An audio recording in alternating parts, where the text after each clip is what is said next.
Hi there. Just a quick video on a piece of kit that I've been trying to bring back. In fact, I started work on this HP415E, not this particular unit, on another unit to try and get it and restore it and bring it back into spec. And as we can see here, if I bring this in, let me get a little bit more light. This is a unit that's designed to read standing wave ratios, and so basically you feed in a signal or connect a detector of some format. For example, one of these. This is a little crystal detector. Basically, these are tuned for 1 kilohertz. So you take your signal or the thing that you're measuring, you set it all up, and then you put a 1 kilohertz amplitude modulation on it, and then these little detectors you would then connect straight into your SWR meter here, and you would be able to go and set it all up to read what the SWR value is. And these are very, very sensitive meters, and they're very sensitive, very sensitive amplifiers is basically in the core of the meter here. And they'll drive 60 dB of amplification of your signal. So you can read very, very low values. And in fact, if you look at the back, you have an amplifier out here. So you can actually use this as a very sensitive, high-powered instrumentation amplifier if you need to. Well, one of the options that these devices come with is a battery pack that is installed in the middle here. And it's option 1, I think it is, and this is a battery that I've taken out. Now, it came out of the first unit that I bought. I bought several others. I think I'm actually trying to corner the market on 415Es on eBay at the moment, because I'm trying to get, I can't seem to get it to just fall into specification during the performance tests in the 30 to 40, into the 50 to 60 dB range. It's just on the edge in the 50s, and on the 60s it's a bit out. So what I wanted to do today was just take a look at the battery pack that came out of probably the first device that I had. So let's just zoom in a little bit there, and this should let you see the battery pack. The whole aim of this was that I could run the unit completely off this battery. It's a 24-volt battery, and not have to worry. I could use it in remote locations, or more importantly, because of the sensitivity of the amplifier, I wouldn't have to worry about ground loop problems. So these things, however, are NiCads, and they very commonly will leak, and you can see over here there's a lot of leakage out of it. So let's open this guy up and take a look and see how the cells are laid out.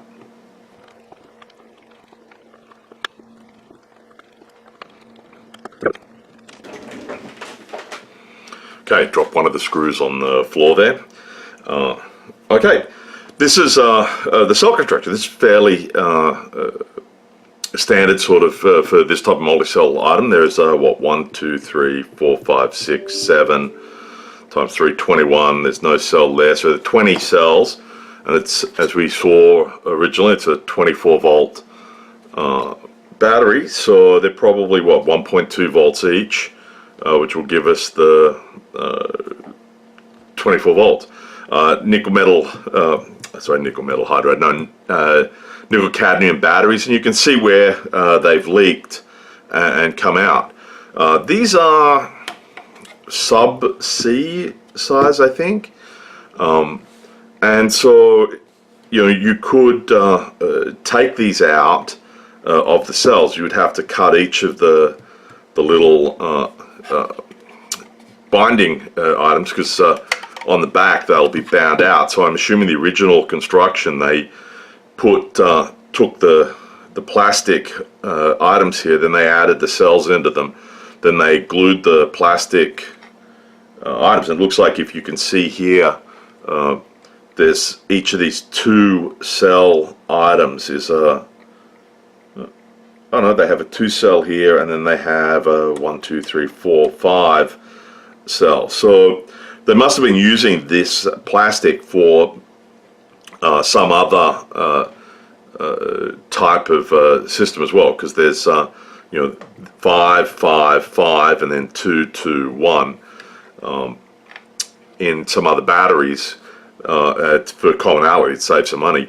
So they would have put the batteries in here first, into one of these things first, and they would have spot welded the items on here. Now, these batteries, I don't know, if you went to DigiKey, you're probably going to pay $4 or $5 for a battery. So to go and replace all the batteries in here, if you're interested, is probably around an $80 US purchase. And then you'd need to have one of those, I guess, you'd have to have a spot weld system. You could probably buy those on eBay, one of those little pen spot welders, and then just simply get a bunch of this, set it all up, and spot weld it in. For $80, it might be, well, it might be worth me going doing that if I can get one of the meters to sit inside certification. And what I have found is that with my setup here, I do, if I bring in a couple of, I have a couple of sealed lead acid batteries, and they'll give 24 volts, two 12-volt batteries. I hook them up in series. That I do get less, I do get closer to the performance spec in the higher amplification of the battery. So if I can continue playing with the 415E and get it all together, I may in fact go in and buy the appropriate parts and reinstall the battery. Let's give the outside a little bit of a clean up and see how we go. So let's take that. I'll get some isopropyl alcohol, a couple of little Kim wipes. Let's flip that up there. So,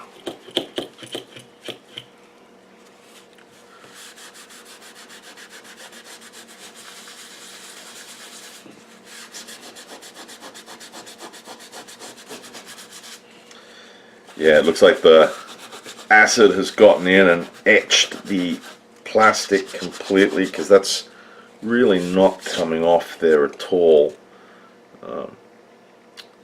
So, yeah.